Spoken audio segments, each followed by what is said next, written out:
عابد ساقی صاحب سے بھی پوچھ رہے ہیں. عابد ساقی صاحب, جو سپریم کورٹ اور اس وقت حکومت کے مابین یا پارلیمان کے مابین جو کچھ ہو رہا ہے, یہ افسوسناک تو ہے, لیکن کیا اس کا کوئی حل نکلے گا سیدھا اور سادہ, یا کوئی ایک ہارے گا, برے طریقے سے شکست کھائے گا, ادارہ کمزور ہوگا اور پھر ہم آگے جائیں گے؟ اور وہ کوئی بھی ہو سکتا ہے, پارلیمان بھی ہو سکتی ہے اور سپریم کورٹ بھی ہو سکتی ہے.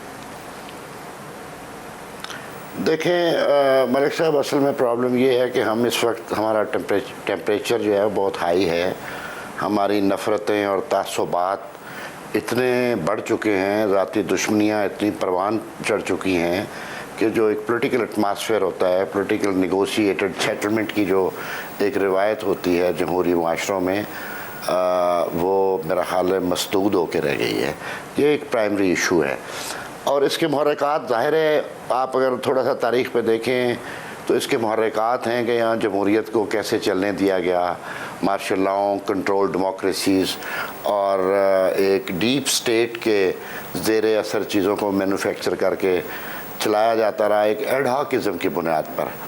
آپ کچھ فلسفی بناتے رہے, ڈاکٹرنز بناتے رہے, اس ڈاکٹرنز کے نتیجے میں آپ مینیپولیشن کرتے رہے, اور آپ نے ایک پولیٹیکل پروسیس کو انڈیپینڈنٹ آف ایکسٹرینیس انٹرونشن پروان چڑھنے نہیں دیا. یہ ہمارے معاشرے کا ایک مجموعی المیہ رہا ہے. اب اس کے نتیجے میں دیکھیں کہ اب چیزیں کس طرح ایک ناخوشگوار صورتحال کا شکار ہو چکی ہیں. اس کا راستہ جو ہے وہ تو ڈائلاگ ہے. پولیٹیکل کلاس جو ہے, پولیٹیکل سٹیک ہولڈرز جو ہیں, وہ سنجیدگی سے اس قوم کی رہنمائی کے لیے اکٹھے ہوں, اور اس میں مطلب ان کو بلند ہونا پڑے گا تھوڑا سا ذاتیات سے اور ذاتی تکالیف جو انہوں نے ایک دوسرے کے ہاتھوں برداشت کر رکھی ہیں, اور یقیناً کر رکی ہیں. اس میں تو کوئی ابہام نہیں ہے کہ جب آپ مختلف طبقات مل جاتے ہیں تو آپ آج تو ہم نے اس 8 رکنی بینچ کا ایشو ڈسکس کر رہے ہیں.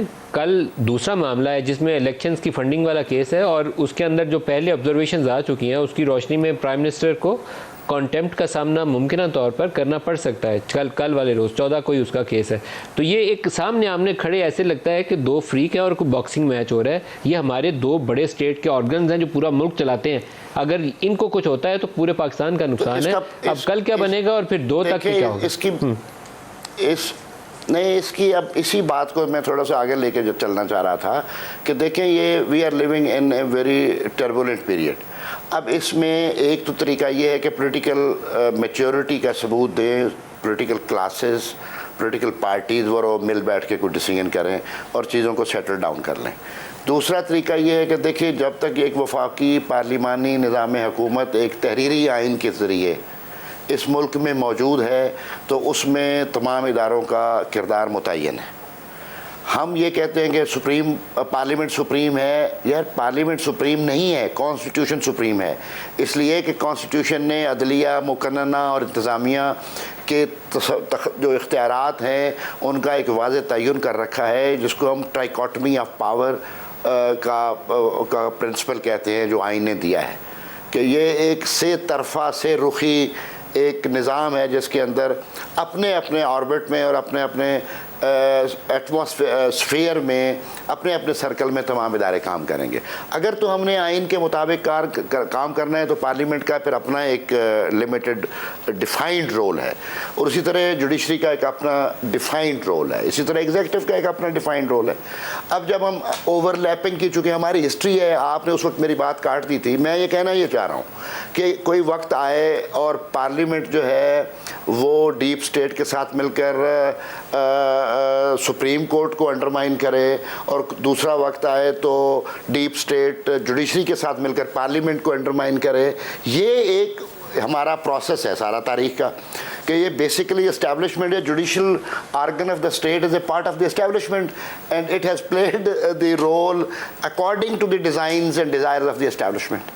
اب ذرا چیزیں تبدیل ہوتی ہیں, اس میں ایکٹرز ایک دوسرے کے ساتھ کولیبوریٹ کرتے ہیں, پھر وہ ایک جو آرگن آف اسٹیٹ ہے اس کو انڈرمائن کرنے کی کوشش کرتے ہیں. یہ ہماری ہسٹری ہے.